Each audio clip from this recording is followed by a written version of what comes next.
Lewis Hamilton pips Sebastian Vettel to land record 6th British Grand Prix pole on his knees like an altar boy at prayer. Lewis Hamilton paid homage to the Mercedes he had just driven to pole position for the British Grand Prix. This old airfield has never looked finer than under the face of the boiling sun, and he was right to thank his glistening silver machinery for allowing him to create the advantage he will carry into Sunday's race.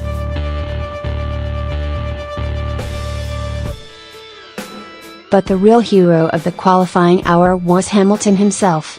The car revved under his brutal handling. He was right on the line. The threat of the Ferraris was all around him on the timing sheets. The red cars probably held a slight edge in natural speed. Indeed, after the penultimate flying laps, Sebastian Vettel had been 0.057 seconds ahead of Hamilton.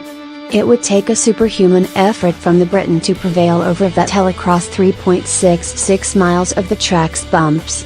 But that is what Hamilton did, producing a lap that he has rarely equaled for virtuosity.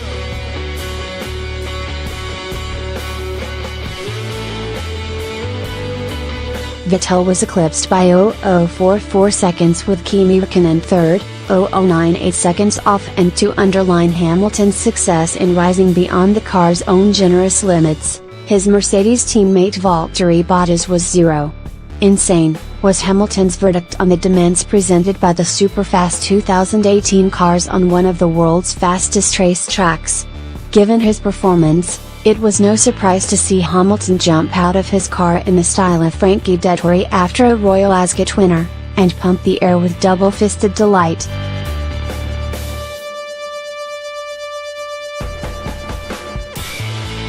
It was his 76th career pole and 50th for Mercedes.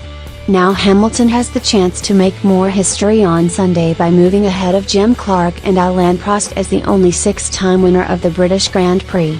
He is the firm favourite to do so 10 years after one of the defining drives of his life.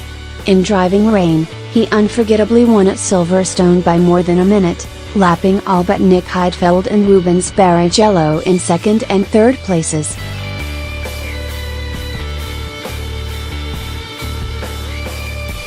Yesterday's pole was Hamilton's 4th successive here and record 6th in all.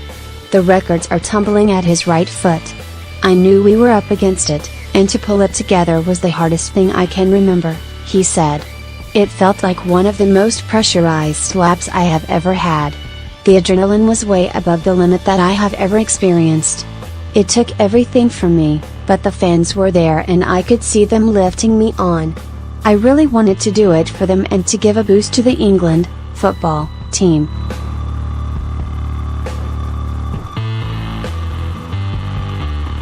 Start the wave, and let them continue it.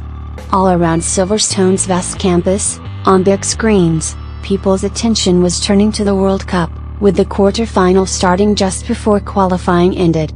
A crowd of 101,000 turned their affections from the track to the grass of Russia, even petrol heads twitching from the Formula 2 race to keep a watching brief on England's footballers.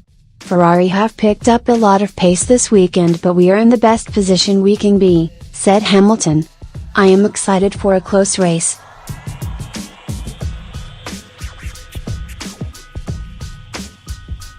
It is such a technical circuit and it is about car placement. This has been a strong circuit for me, and my job is to make the difference.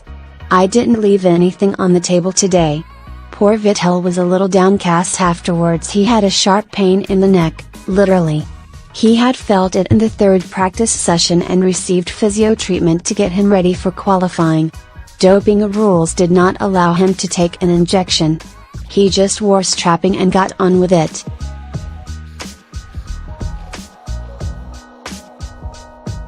The German, who leads Hamilton by a single point in the World Drivers' Championship standings, said he was looking for a good night's sleep to be in tip-top shape for race day.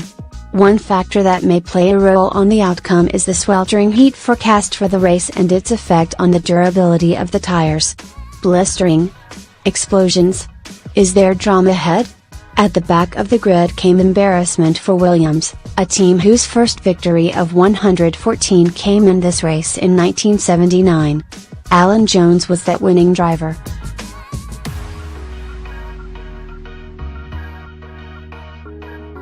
Their current pairing of Canadian Lance Stroll, 19, and the Russian Sergei Sirotkin, 22, are not fit to lace the great Australian's boots.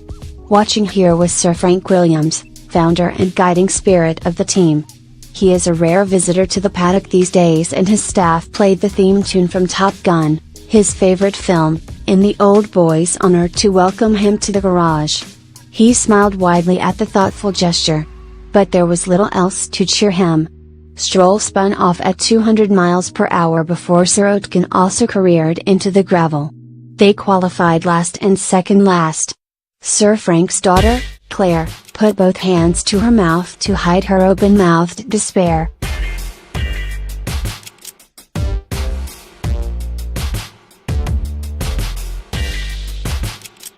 McLaren, revamping after last week's exit of Eric Bleer as racing director, were disappointed with Stoffel Vandoorne's 17th place, a second off Fernando Alonso in the other car. The Belgian Vandoorne is losing 10-0 this season in qualifying to his teammate, and such a chasm only makes it more likely that Lando Norris, the team's 18-year-old Brit who is challenging for the Formula 2 title against another promising Englishman George Russell, 20, will be in Vandoorne's seat next year.